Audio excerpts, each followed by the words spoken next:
I just got done watching Media Day interviews as well as the UFC 318 press conference, so I'm going to break down everything. We have the third fight between Max Holloway and Dustin Poirier, and the more that I was getting into the media for this week, I may cry. This may actually be like one of the more emotional fights that I've been present for. I didn't have a lot of context to Khabib's retirement, but that was a really surreal moment for me to watch a guy who I was made to believe is one of the greats of the sport leave at the pinnacle of his ability and capabilities as champion, and there was nobody there too, so you could literally audibly hear him cry as he was getting the belt wrapped around his waist and like thanking God and like lamenting for the fact that his dad isn't there with him. That was so sad. But this is sad because there's no way to not remind Dustin that this is his last fight. Every single time that he was being asked questions, they were like, oh, this is really the last time that you're going to do this. We're all going to miss you. And that was just like his challenge to not like break down and start crying right there. Because it's like, dude, imagine all these people that you got old with and that have been supporting you the whole time. And they tell you like, we're going to miss you, man. Like, you meant something to us. And that whole time you were fighting, you're just putting your best foot forward and you were never sure. It has to feel good. And he's earned this. I'm very grateful for the fact that they made this event just for the express purpose of him retiring. He deserves this. But I also noticed two things. The first thing is they have a new Toyo Tires ad, with Forrest Griffin and Dustin Poirier, and like it's Dustin Poirier in like a media room, and he's talking about, oh yeah, I have an idea for how we can add more intensity to the octagon, and then it cuts to him and Grant Dawson about to fight in like this commercial, and there's just a bunch of mouse traps everywhere. So then the commercial plays out and it's Dustin Poirier just beating Grant Dawson's ass while they're both just like setting off a bunch of mouse traps and they're all just jumping all over the octagon canvas. It's hilarious. The second thing, the face-off between Max Holloway and Dustin Poirier. This isn't our final face-off, but it looks a bit different whenever you were to compare the expressions of Dustin versus Islam in that fight or Holloway whenever he was fighting to Poirier. Both of those guys, they had like a weird like uncertainty about them. Not necessarily like a cowering appearance. These guys don't get scared, but not as like much certainty. I don't want to say confidence because I mean you gotta have confidence. These guys are always confident, but certainty. These guys are familiar with each other. These guys are basically like family. They fought twice. Their paths have crossed a lot. They've had mutual opponents, long tenures in the UFC, each of them. This seems like they're just ready to do it. And I like the vibes of the face-off, honestly. I just know that we're going to get a good fight. Nobody's going to be apprehensive in there, worried about, oh, no, I'm scared. No, these guys they know what they're there to do. And there isn't like any type of surprise, really, because they've seen enough footage of each other and their own abilities to know like what they're getting into whenever they sign on to a contract to fight each other. And with the way that things are now, with the circumstance of Holloway just recently coming off of a loss, Dustin, I think he might actually be coming off of a loss too. Dustin Poirier is just relishing these moments, dude. This is the last time he's going to be able to get to do this. It's always that pursed lip expression on Dustin's face lately, like he's just fighting the tears every single moment. Like, because he understands, like, I'm not going to do this again. And that it's special, bro, because, I mean, he's getting a proper Louisiana send-off. Look, there's DC right there. In DC, he's going to be covering for Joe Rogan, doing all the interviews for the fighters, and then he's going to be giving the retirement commencement for Dustin Poirier at the end. This is fitting because they're both from Louisiana, and Max Holloway is also friends with DC as well. So in the event that Dustin Poirier doesn't win, we'd still get a good interview out of DC whenever he talks to Max Holloway because they're buddies. So I watched Dustin Poirier's media today first. He came out with a cool Cajun flag hat. He confirmed that Lil Wayne will be walking him out, but he will still play The Boss by James Brown. He was like, I can't not do it. He's like, I walked out to Lil Wayne in my first fight, and I'll do it this time, but I gotta have those vibes before I fight someone. I gotta listen to James Brown, and I get it, man. That's one of the more iconic walkout songs for sure. DC as well, as I just spoken about, he's friends with Max Holloway. He's from Louisiana. Him and Dustin are cool. Him and Max are cool. It won't be weird either way it goes. I'm sure in a perfect world, Dustin Poirier would have preferred to have Joe Rogan there, just because it's part of the experience, no pun intended, but this is fine as well. Durability, this was a very important quote from Dustin Poirier's media day. Whenever they asked him a question about, do you think that Ilia Topuria has taken some of Max's chin with him whenever he knocked him out. Dustin Poirier responded with a great answer, and it made me think a lot. Durability is determined by genetics and lifestyle. So my goal is to find out if he was affected at all by Topuria. I'm not sure what he's meaning to say, like maybe implying that the knockout loss did something to his mental and changed his lifestyle. Maybe doubting that he has the genetic capability to recover from a traumatic knockout loss like this. Dustin Poirier is going to get in there and make the fight nasty. We can always count on this. So he's going to test the chin. And I'm excited to see whether or not he actually has had some of his durability diminished from Ilia Topuria knocking him out so brutally. Another thing that makes this fight fun is that it's a 13-year-old trilogy. Dustin was Max's debut. Max will be Dustin's retirement fight. So it's kind of poetry, the way that it's ending and the way that both of these guys have facilitated the growth of each other's careers over time. But it does make me think, what happens whenever a lifelong fighter doesn't fight anymore? Will he be happy without doing this? I mean, it's none of my business, as I'm here to just like predict the fights, but as I'm thinking about it on like a human level, fishes swim, you know? Birds fly. It's like, imagine if you were a kangaroo and you couldn't hop. I'm sure that's gotta feel bad. So hopefully retirement is good to Dustin. He doesn't suffer for the fact he doesn't fight anymore. They asked him about the infamous Max Holloway point down emote, and he said that his plan is to point down at the octagon, and whenever they start swinging for the fences, he's going to shoot a double leg, and they're going to start wrestling. So two things. Do you think that's going to happen? Do you think that this is going to be a submission? I called a decision on my predictions video, but do you think that Max Holloway is getting subbed? Yes or no? And also, do you think that Dustin Poirier will still somehow fight Nate? They got into it online, him and Nate Diaz. Nate Diaz was talking about, do you remember whenever you had that vajayjay surgery, Dustin? You need to pull out of our fight? And man, that boy Dustin Poirier, he was in the hospital, and he released a response to Nate Diaz calling him out for pulling out of their fight at the time, and he said he had also pulled out of a fight that they had scheduled before Nate Diaz did. So this is basically equivalent to whenever your brother, I have an older brother, so sometimes he would be like leaving to go somewhere, and I want him to stay and like play video games with me. So I would just insult him and be like, oh yeah, that's why you suck at this game, as he's like made up his mind to leave. So he has to turn around and be like, the fuck did you say to me, bitch? And sit down and like play me again and spend more time with me. This is what it kind of feels like. Feels like Nate needs a reason to come back, and he wants to just fucking put on a show with Dustin just because like they're probably friends. No matter what's said back and forth, there's probably a lot of respect between the two athletes, and they're likely friends too. I guess Dustin smokes weed as well, because I asked him about how his physique had come together so well for his last fight, and he said 100 days of sobriety, no alcohol, no weed. And I was like, oh, I didn't even know you did that, buddy. But yeah, I guess he's been off of it. He looks pretty ripped for the fact that he hasn't been token, so let's see if that actually does pay off. We don't get a O'Malley-esque performance off no pack. A Louisiana reporter also made Dustin cry by asking, is there someone who you wish was still here to watch this fight? And Dustin Poirier, that's literally a picture of his face after the question was asked. And he said, my grandma. Like, all of it is just so sad, man. And like, with the way that Dustin Poirier speaks, he's not going to get into it because there's no reason for him to. But it's enough of an answer to where it's like, whatever inference that you can make in your head, it just makes you feel sad.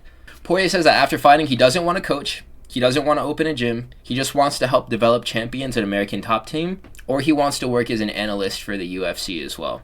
And dude, this was just such a tearjerker, bro, because even the reporter, he was like getting into how Dustin was basically his childhood hero. He's like, all the different times you fought, all the different times that you've inspired me with these performances, counting you out after losses, and you come back and you win. What do you want people to remember you as? And like, bro, Dustin is like, and then just locks in. I just want people to remember me as a warrior. And that was like literally every single response that he would give, just trying to lock in so he didn't cry. And like, dude, I'm actually feeling this too. I'm facing withdrawals off the Zaza. My emotions, my amygdala is increased in size. My hippocampus is shrunk. I'm getting sad over this. It shouldn't be making me as sad as it does. I'm feeling this really deeply. The boy Dustin, he fucks with Ilia too. And he said that boy is that good. He said that he could knock out, and this has been my take for a long time too. He said he could knock out anyone from 145 to 170, and that is a good take. He says also that Gaethje should be next for the title shot, and that's him just being a bro for shouting out Justin, because his name is not anywhere close to the top of that totem pole. It's definitely Armin or Patty, but that boy Dustin is gonna throw his name in there because that's his boy, and that's lit. I always make the joke about Dustin Poirier being a sore winner. I put sore loser there, but sore winner. Like, whenever he wins, he always has something to say at that point. Whenever he loses, he usually doesn't have anything to say. But he's a real champion. Dustin Poirier is a real champion. He is a selfless philanthropist. He looks after his community. He builds up his family. He cares for others and their own philanthropic work. Whenever he has fought with Khabib or Charles, he always makes donations to their foundations. And he had also made an agreement with Conor McGregor where, like, if the winner or the loser of their fight, they were to make a donation to the other person's charity. And he's had this good fight foundation. He's talking about his plans for after this fight. He's going to take his fight kit. He's going to auction it off. He's going to buy school supplies for children in Louisiana. And that's where the resources, this memorabilia is going. He's not just going to frame these shorts. He's going to auction them off and put the resources back into his community. This is a real champion. There's nothing you can say about him. This is a good dude. And it's really interesting to hear him talk about JDM as well versus Islam. Because whenever he's mentioning, usually whenever other fighters are talking about JDM versus Islam, it's, JDM is a great boxer. You think Islam will be able to compete in the stand-up? Islam is probably worse or better boxer than Bilal Muhammad, and JDM is really good at boxing, so that's the story. It's like, is Islam going to have the boxing for it? But whenever Dustin Poirier is talking about JDM versus Islam, his question is JDM going to have the wrestling for Islam? And I feel like that's not being given enough attention. We're talking about the striking disparity between Jack Della Maddalena and also Islam Makhachev, but we're not talking about the difference in grappling between the two, and I feel like that may be more pronounced than what we want to acknowledge. He also brought up some names too. They asked him about what his most special moment was in his career. He said Rich Clemente. Apparently this is like a legend in Louisiana MMA, like this world. Rich Clemente had a car show that he was hosting at the Superdome, which is where the New Orleans Saints play, and Dustin Poirier, they had just set up an octagon in the middle of this car show, and they were just having fights. And that boy Dustin Poirier got to fight in the Superdome on this Rich Clemente event, and he said that was one of the most special moments ever, is to be able to fight in that arena. They should definitely visit more football arenas for these events. A lot of them are domes, so if fighters have concerns about competing in exposed areas, they would be inside of an enclosed arena still. I misspelled his name there, but Tim Crater. It's not spelled crater like that. It's crater. It looks more French. This was the guy who started calling Dustin the Diamond. He said that he had gone through his entire amateur career and then like 6 pro fights as well, and he didn't call himself anything. He was just Dustin Poirier. And then Tim Crater, he is the guy who started calling him Dustin the Diamond Poirier. I like how Dustin Poirier is letting people know things about himself. He's always been kind of an open book whenever it comes to like things that go on in his life and sharing his experiences. I'm gonna miss this dude, man. I'm gonna miss him, man. It's gonna suck. It's gonna lightweight's gonna be different without him in it, and I'm glad that he's gonna be able to get to enjoy his family. But man, another retirement. It's always bittersweet, you guys. So the next media interview that I saw was Max Holloway. Max Holloway is super happy to not be a featherweight anymore. He just talks about how he used to balloon back before he met his wife. He just got really fat in between fights, and she would help him with nutrition in between. He's also working with a nutritionist as well. But I always forget, Max Holloway has been a 145er for so long that I forget that he's Polynesian. And that makes sense for him to be a big lightweight because those guys genetically are commonplace. They have really big wrists and ankles. So those are just large humans. And if he's not like a humongo lightweight, I mean, he does have the T-Rex arms still. He's at least a regular sized one. So I don't think there's going to be any sort of size disparity that we're looking at as compared to like the second fight where Dustin Poirier was just mogging this guy. I think that we're actually going to get a better one. This third fight is going to be the best fight in the trilogy, I'm expecting.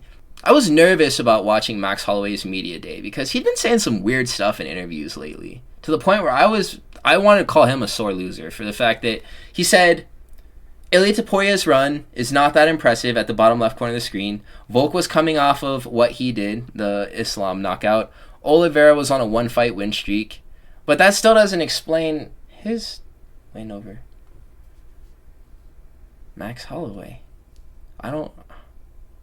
So I didn't get that. Why are you trying to discredit this guy on the basis of things that he did that, like, did you do that?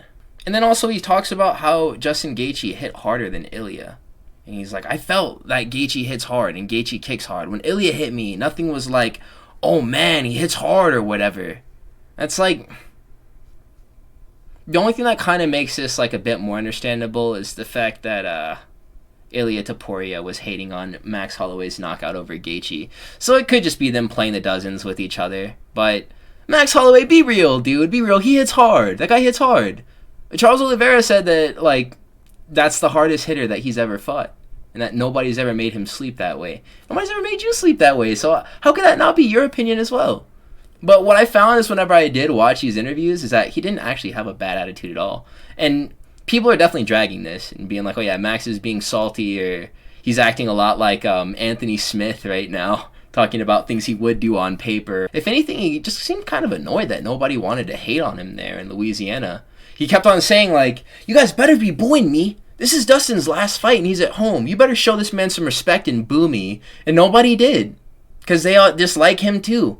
Nobody's going to boo this guy. Max Holloway also said something pretty cool too. He said that fighters should be able to change the base color of their custom shorts. That's a good idea. I think that they should be able to do that. For him to have that Hawaiian floral pattern, let him put on some red shorts or something. Let him put on some purple shorts and just throw that iron-on decal over it. They asked Max Holloway, Dustin Poirier is walking out with Wheezy F Baby with Tunchi. Who would be your dream walkout, Max Holloway? And he said it would have to be Moki Boy, who makes his walkout song Hawaiian Kickboxer. I love this song whenever I run. I always forget that it's Max Holloway's walkout song too, because even though it is very iconic, it doesn't really stick in the minds of MMA fans like that. But if you know, Hawaiian Kickboxer by Moki Boy is a great song. Train, lift, run to, it's great. It's amazing. Another thing, Max Holloway just kept on saying, at the end of the day, we'll find out on Saturday. At the end of the day, we'll find out on Saturday. Max, at the end of the day, Holloway. Max, we'll find out on Saturday, Holloway. He seems to be approaching this fight with the same mentality as the Korean Zombie who will be there. This is going to be, the way that he's looking at it, he's there to retire a legend. And he's already done this before. He's actually flying out the Korean Zombie to watch this last fight of Dustin Poirier's. The Korean Zombie has fought with both of them before. The Korean Zombie gave Dustin Poirier his first loss in the UFC, and Max Holloway retired him, as we had just been talking about as well. So we're basically guaranteed a point-to-sitter emote moment in this fight. At least one. Generally, I don't like whenever reporters ask questions like, oh, how do you feel? Or how did that make you feel whenever it happened? How do you feel? But no, there was this time whenever they asked him, they were like, in your opinion, that knockout over Justin Gaethje, is that about as good as a human can ever feel? What do you think?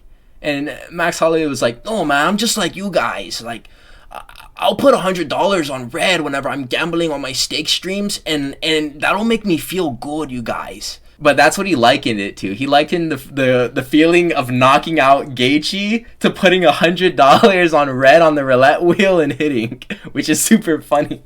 That just kind of seemed like a gambling promo. He's talking about like the greatest human experiences ever, and one of them could be like experiencing great victory. He's gonna immediately liken it to gambling. So yeah, I'm gonna upload this. I'm going right to the casino, boys. He wants to avenge his loss. That much is clear. He wants to avenge the loss of his friend, who Dustin also beat. And he also needs revenge for the 2008 Sugar Bowl where LSU beat Hawaii. And let me actually play that clip.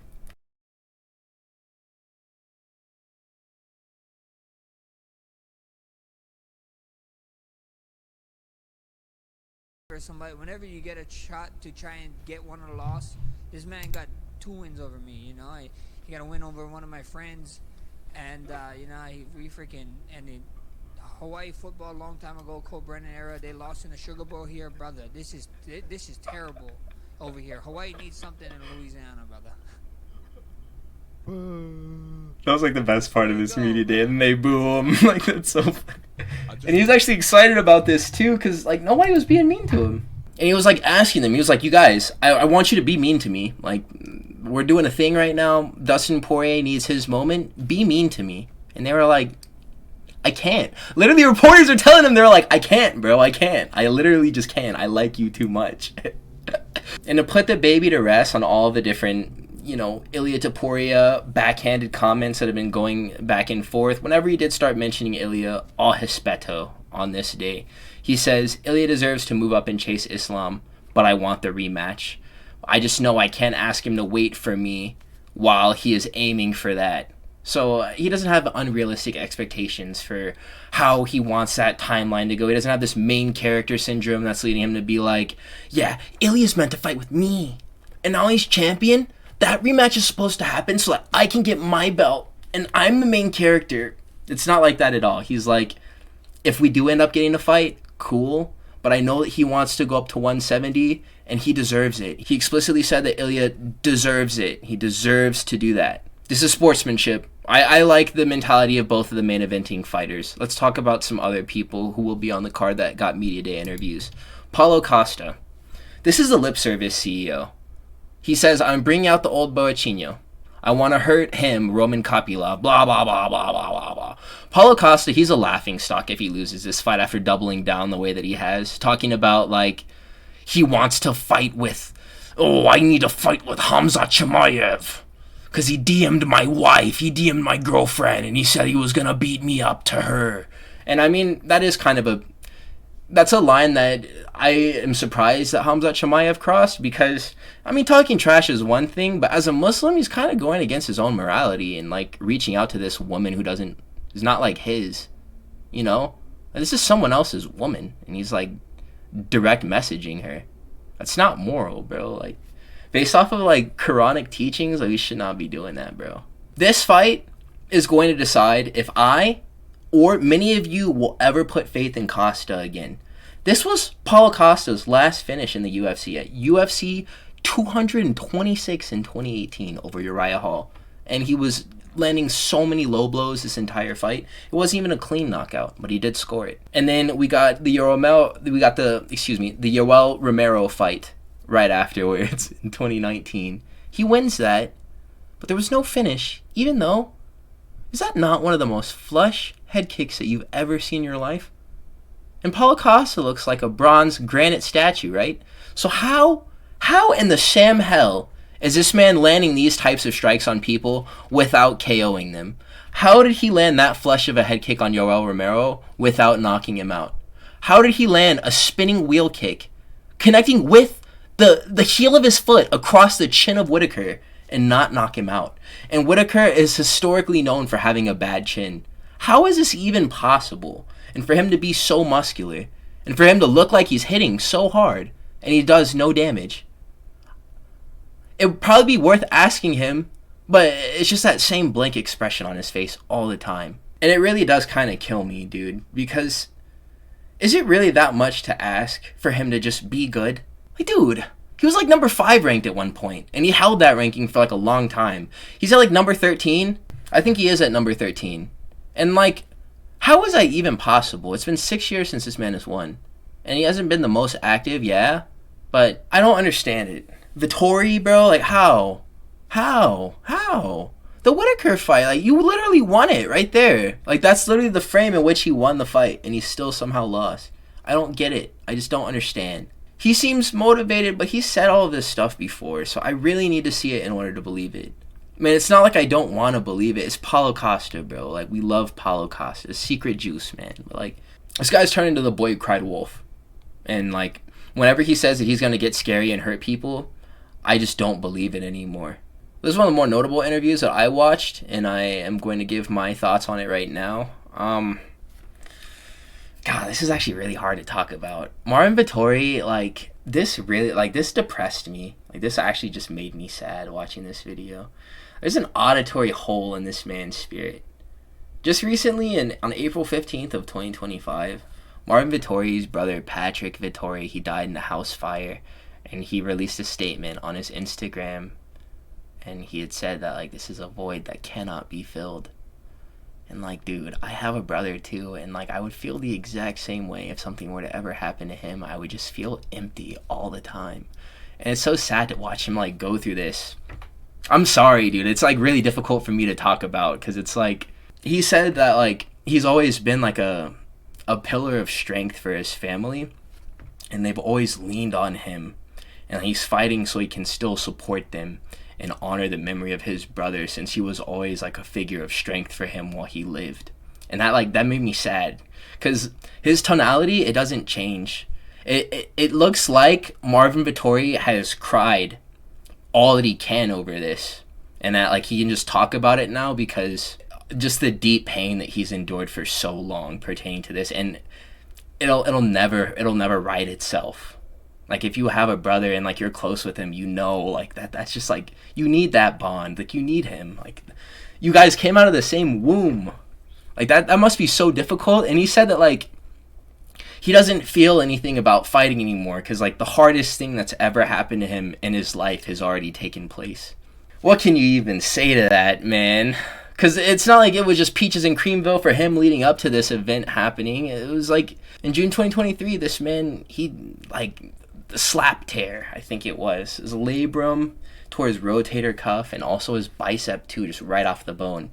And he needed, like, tendon surgery. And then he needed a second procedure because he didn't wait long enough before he got back to training after the first procedure. And then he fought Roman Dolidze, March 2025, and he had no shoulder. And, like, he looked really bad and he lost the match. And that's what he mentioned too in this interview, is that he had no shoulder during that fight. They asked him again about the Brendan Allen. They got into it at a casino. That's a photo of their altercation above that headline detailing his injury. Apparently, this was while Marvin Vettori still had a messed up shoulder, too. They were there supporting their friends who were fighting in PFL at this casino, right? And so, I guess the whole night, Brendan Allen gave, like, a full recount of this casino altercation. I watched a little bit of his media day. I'm not going to talk about it because he's boring. But apparently, the whole night, people have been walking around the casino, and they were like, yo, Brendan, that boy Marvin Vettori is looking for you, bro. And Brendan Allen just said the same thing to everyone all night. He was like, well, if he's looking for me, I'm not that hard to find. And so I think that boy Brendan Allen was actually there with Tuco Tocos. I think I might have seen him in the footage of this fight. And that boy Vettori just pulled up on Brendan Allen. He just started whooping him. It's funny, the type of recollection that you get from Brendan Allen versus Vettori, because Vettori was 100% the aggressor in this, from, like, both of the stories. Whenever you compare them, Marvin Vettori ain't shit for what happened that night. And that's why, whenever he was talking about it, he was so sparse with the details. This man left out so many different things that Brendan Allen included in the story. Marvin Vettori, he knows that his career is at a turning point right now, and that things will likely get, like, weird for him if he fails this Saturday. So he needs to win. Brendan Allen is one of those fighters where it's like, it's kind of around doing the same thing that Paul Craig used to do with this division. Test grapplers, beat, like, run-of-the-mill MMA fighters with grappling whenever it's possible. But Brendan Allen isn't as slick of a submission specialist as Paul Craig is. But he's more consistent at winning decisions with grappling. If Marvin Vettori does pull this off, this is going to be a display of the indomitable human spirit. He has no reason to compete. And most who aren't as tough as he is would have just walked away from fighting. I would have, dude. There's no way I could keep going on. Like, oh my god. I couldn't imagine. I couldn't imagine getting that phone call, dude. I wouldn't leave my house for, like, months. I would find no point in doing anything for such a long time. I am so proud of him for the fact that he's doing this. Just so that he can. And just to not just be sad. I selected him. I want to see him win even more post watching his media day, because he's been through a lot to make it through this event. The last thing, the journalism, he gave him food recommendations. There's this place called Moscas, which means fly, I guess, in Italian. And the Cajun journalist, all the Louisiana dudes, they told, I don't know, you say, Marvin Vettori, got to go down to the Italian restaurant and get you Moscas. And then Marvin Vettori was like, what is it called? All of those guys, they have such a weird dialect down at the swamp. The swamp people, they all speak so funny. Kevin Holland, All right, honestly, I'm gonna hop off on Kevin Holland's nuts, dude. He said, "I'm not a championship fighter. I'm a prize fighter," and he still plans on beating Roger Huerta's record of 5 UFC wins in 365 days. Not one calendar year. It was in 365 days from, I think it was like April of 2007 to April of 2008. He had won 5 times in that amount of time. Kevin Holland is super active this year. He's had 4 fights since January: a loss to Reina de Ritter, a win against Gunnar Nelson, a win against Vicente Luque, and now this fight against Daniel Rodriguez, and he wants to fight 7 times this year. This matchup fell through before. Kevin Holland fought with Hamzat on this card, and then Rodriguez fought and robbed Li Jingliang. And that's some pretty sharp memory on Kevin Holland, too, to remember that fight was a robbery, that Daniel Rodriguez didn't actually win. That was the week that Li Jingliang wore the suit to the press conference, and everyone was like, "Oh wow, what a nice suit." There was something about the suit. I'm not sure if he did get to wear it to the press conference. There might have been something where like there was no presser, he didn't make it, and he got robbed in the fight, and people were like, "Oh, the suit is cursed," and all this other stuff. But Kevin Holland, he's looking to fight Magny a week after Noche in San Antonio, and then another fight around Thanksgiving, and then another fight during December. That's how he's planned 7 fights for the year 2025. He respects the Paddy Pimblett call-out Colby made while ducking his own call-out, Kevin Holland. He says that, like, Colby, he knows that he can't probably compete at 170 anymore. He's never been the biggest welterweight either, so he's like, probably knows that he should probably drop down if he's planning on fighting still. Kevin Holland didn't seem too bothered by the fact that the Colby Covington fight isn't happening, is that he's getting this one instead. He's main eventing a numbered card, and it's against a fighter that he's probably gonna beat, so like, boo-hoo, you know? He said he wants to come back and shoot some gators with a 45-70 too. And I think it's pretty funny how, like, he is that guy sometimes. In the middle on the Rampage Jackson podcast, like the 10-gallon hat and stuff, it's funny how he kind of code switches with that persona depending on, like, where he is. He doesn't always present that way. He's not always the cowboy man. And sometimes he is more of like an urban figure.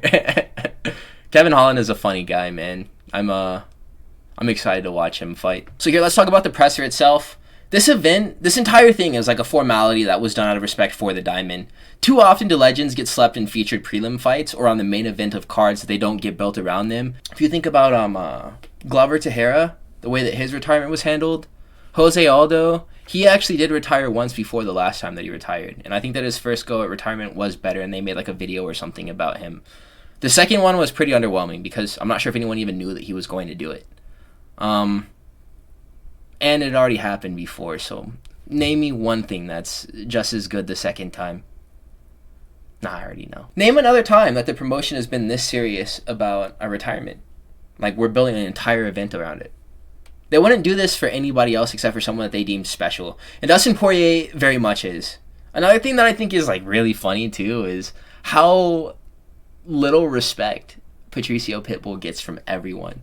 And he gets no respect from Ige at all. They were talking about... They asked this man Dan Ige why he thought that Patricio Pitbull did so poorly in his debut. He said, "Do you think that it was just a bad matchup? Or do you think that it's a larger issue with the skill of these Bellator champions coming and not being on the same level as UFC fighters?" Dan Ige said, No, chill out. It's just a bad matchup. Yair Rodriguez, one of the best in the world. And then he started talking about the matchup himself, and he was like, he's a highly decorated champion from another promotion, but this Saturday, I'm gonna try to knock him out. A clean knockout. Bro, when's the last time... I might not watch enough Dan Ige interviews, but I feel like he just doesn't talk like that about people that he's about to fight. I don't think that he said that about Sean Woodson. Obviously, he knows what he's in there trying to do. And whenever you ask him a question about what he's trying to do, he's going to tell you. But it almost seemed like they didn't need to bring this out of him for him to be like, yeah, I'm going to go out there and I'm going to try to put a hole in this guy's head. And, like, he spoke really confidently about it like it was already done. Like, this guy, he knows that Patricio Pitbull isn't on nothing, dude. Costa was tweaking in the presser whenever they asked him a question about how bad he needs the win.